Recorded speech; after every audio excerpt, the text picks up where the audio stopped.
ભરૂચ શહેરમાં ધૂળેટી પર્વની અનોખી અને સંવેદનસભર ઉજવણી કરવામાં આવી. સંકલ્પ ફાઉન્ડેશન ભરૂચ અને શ્રી ખડાયતા પરિષદ વિભાગીય સમિતિ ભરૂચના સંયુક્ત ઉપક્રમે માનસિક રીતે વિકલાંગ બાળકો માટે વિશેષ કાર્યક્રમનું આયોજન કરવામાં આવ્યું.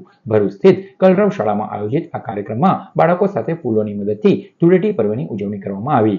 રંગોના બદલે સુગંધિત અને નરમ ફૂલો વડે બાળકો સાથે ઉત્સવ ઉજવાયો, જેથી બાળકોને કોઈ પણ પ્રકારની અસુવિધા ન થાય અને તેઓ સુરક્ષિત રીતે પર્વનો આનંદ માણી શકે. કાર્યક્રમ દરમિયાન બાળકોના ચહેરા પર નિર્દોષ ખુશી અને ઉત્સાહ સ્પષ્ટપણે ઝળકતો હતો.